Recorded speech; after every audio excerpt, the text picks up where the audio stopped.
The drive back from Colorado should have been the easy part. The vacation was over. My mind was already on work tomorrow, and I just wanted the highway hypnosis to take me home. I stopped for gas and a terrible coffee at a 24-hour station just outside of Junction. Maybe around 11 p.m., that's when I first saw the truck. It was an old box-style moving truck, a U-Haul, but dirty white and unmarked. It pulled in a few pumps over. I didn't see the driver get out. I finished up, got in my car, and headed back onto the dark, empty stretch of I-70. 10 minutes later, my headlights caught it in my rearview. That same white box truck. It hung back exactly a quarter mile, its headlights like two steady, unblinking eyes. It's easy to get paranoid on a night drive. I told myself it was just another traveler. I sped up a little. It matched my speed. I slowed down, letting it pass. It slowed down too, falling back to that same exact distance. A cold knot formed in my stomach.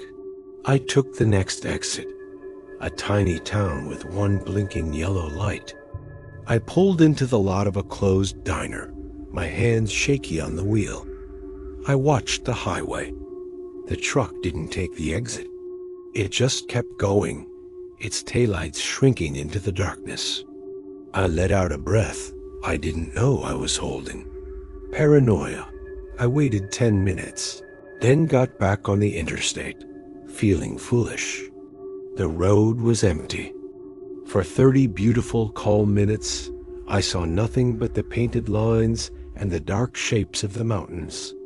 Then, cresting a hill, I saw it, parked on the wide gravel shoulder, facing the road, the white box truck. As I passed it, doing 80, its headlights flashed on, blinding me in the mirror.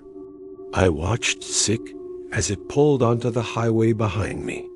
It had been waiting for me. Panic is a clean, sharp thing. I didn't think. I just floored it. My little sedan whined, but the speedometer climbed. 90, 95.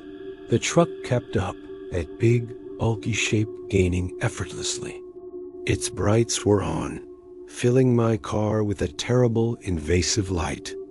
I fumbled for my phone to call 911, but I was swerving, my heart in my throat. I saw an upcoming exit for a state route, a 2-lane road through the woods. A desperate idea. I waited until the last second, slammed my brakes, and skidded onto the exit ramp, tires screaming. The truck blasted past the exit, unable to react. I drove those dark, winding back roads for an hour, my eyes constantly on the mirrors, seeing phantom lights in every shadow.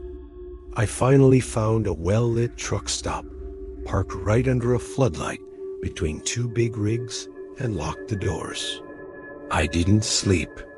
At first light, with other people around getting coffee, I felt safe enough to start the last 3-hour leg home. The rest of the drive was uneventful. Normal traffic, sunlight. I convinced myself it had been a terrifying case of highway coincidence and my own mind playing tricks. I pulled into my driveway just after noon, exhausted but deeply relieved. The familiar sight of my house, my mailbox, my lawn was a ball. I got out, dragging my suitcase, and walked to my front door. That's when I saw it, tucked under my welcome mat. It was a small, torn piece of brown cardboard, like from a moving box. On it, written in thick black marker, was a single line. It wasn't a threat. It was worse. It was a fact. It read, "I know a shortcut." I dropped my suitcase. My eyes scanned the quiet, empty street. No strange vehicles, no sound but the wind. They hadn't followed me.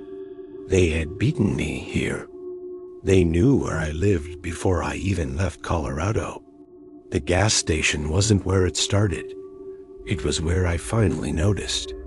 I never reported it. What would I say? I have a piece of cardboard? But I sold the house 6 months later. I moved to an apartment with a secured garage and no welcome mat. And sometimes, when I'm delivering from my new job, and I see a plain white box truck making a delivery in my neighborhood, I have to pull over.